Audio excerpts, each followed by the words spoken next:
446 میں آ کر شیعوں کی حکومت کو ختم کیا تغرل بیگ سلجوکی نے۔ سلجوک مسلمان ہوئے تھے محمود غزنوی کے دور میں، سلجوک ان کے بڑے کا نام تھا۔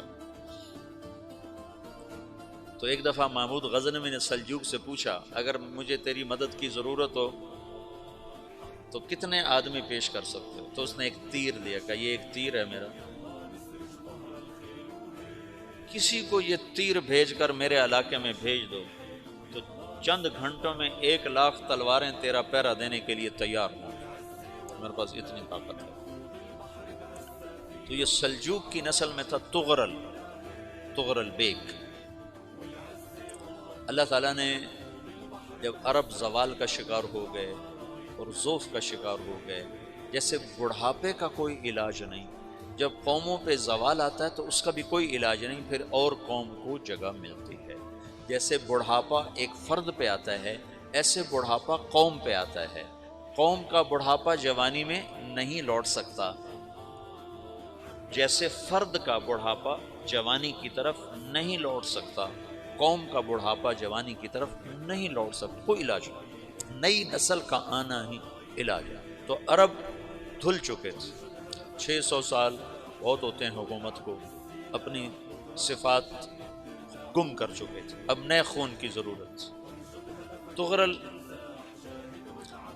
بیگ پہلا شخص تھا جس نے آ کر اہل سنت والجماعت کو استحکام بخشا، شیعوں کی حکومت کو ختم کیا، بغداد سے، شام سے، ان سارے علاقوں سے۔ صلاح الدین ایوبی نے اسماعیلی شیعہ کی حکومت کو ختم کیا، مصر۔ العاضد ان کا آخری خلیفہ تھا صلاح الدین ایوبی، نور الدین زنگی رحمۃ اللہ علیہ کا پروردہ تھا، اس کا دوست تھا، اس کے دوست بھی تھا، بچہ بھی تھا اس کے سامنے، زیادہ لکھنے پڑھنے کا شوق تھا۔ پھر اللہ تعالیٰ نے اس سے کام لیا اور اس کو مصر کا گورنر بنا کے بھیجا، مصر کی مدد کے لیے بھیجا، تو وہاں اس نے صلاح الدین ایوبی نے وہاں ختم کیا، تغرل بیگ نے یہاں ختم کیا۔ تو پھر سلجوک جو تھے نا یہ اقتدار میں آئے، ادھر ختم ہو گئی سلطنت بنو عباس کی، مصر ایک چھوٹی سی ترکوں کی سلطنت، تو اللہ تعالیٰ پھر مرکزیت کے لیے ایک نظام چلائے۔ دو لشکر آپس میں لڑ رہے ہیں ایک میدان، ایک جنگلی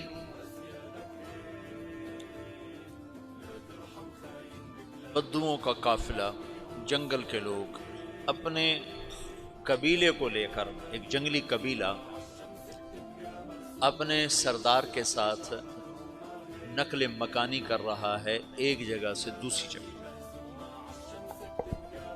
اللہ کا نظام کہ یہ لوگ چلتے چلتے چلتے اس وادی میں پہنچ گئے جہاں جنگ ہو رہی ہے، دو لشکر آپس میں لڑ رہے ہیں۔ جب یہ وہاں پہنچتے ہیں تو ایک لشکر کے قدم اکھڑ رہے ہیں اور دوسرا غالب آ رہا ہے۔ ان کو نہیں پتا شکست کھانے والے کون ہیں اور فتح پانے والے کون ہیں، ان کو نہیں پتا۔ اس جنگلی قبیلے کے سردار کا نام بھی تغرل ہے، تغرل۔ تو یہ سردار کہتا ہے جو شکست کھا رہے ہیں ان کی مدد کرو، کچھ پتہ نہیں کون ہے، کہتا جو شکست کھا رہے ہیں ان کی مدد کرو۔ تو 400 وحشی جنگلیوں نے فاتح لشکر کے پیچھے حملہ کر دیا۔ وہ تو ایک کافی ہوتا تھا، 400 دوڑ جب تلواریں پڑیں تو چند لمحوں میں نقشہ بدل گیا، بھاگنے والے جم گئے اور جمنے والے بھاگ پڑے۔ جب جنگ ختم ہوئی تو شکست خوردہ لشکر کے بادشاہ نے ان کو بلایا، اسے پوچھتا ہے مجھے جانتے ہو میں کون ہوں؟ کہا نہیں۔ کہا تو تم نے میری مدد کیوں کی؟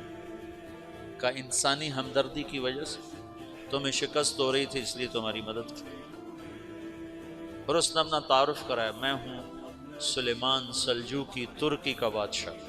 مسلمانوں کا لشکر تھا اور تاتاریوں سے شکست کھا رہا تھا، تاتاری فتح پا رہے تھے، مسلمان شکست کھا رہے تھے۔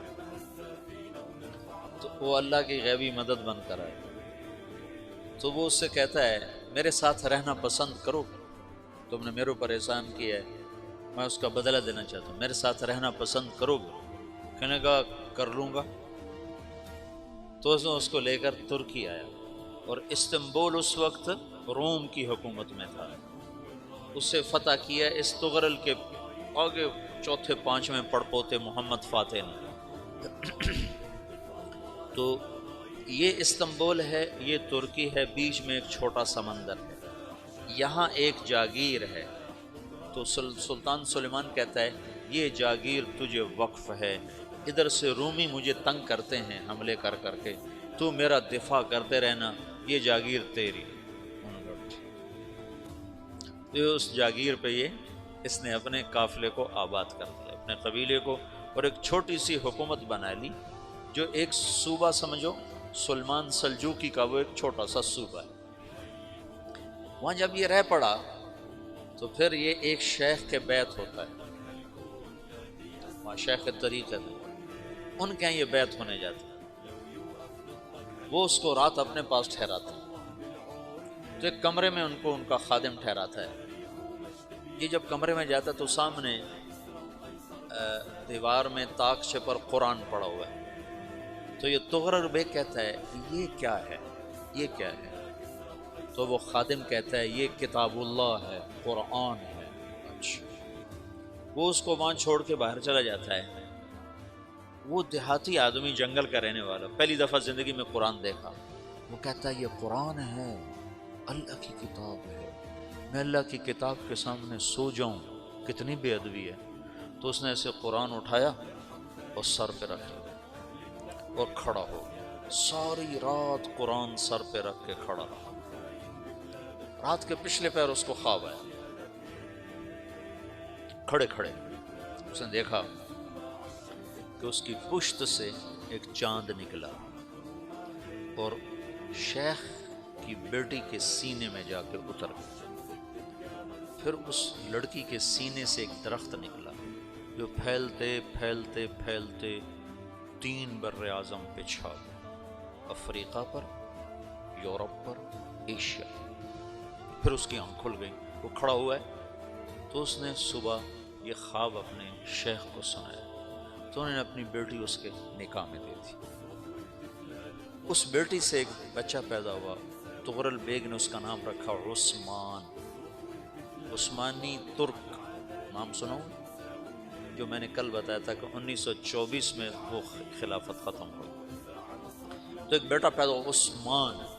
عثمان نے پھر ایک نئی اسلامی حکومت کی بنیاد رکھی جو 1924 تک چلتی رہی، کوئی 800 سال یہ حکومت چلی۔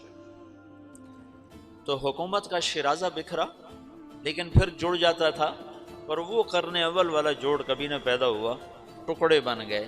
ان ٹکڑوں میں اللہ لوگ پیدا کرتا رہا جو دعوت دیتے رہے، دعوت زندہ رہی۔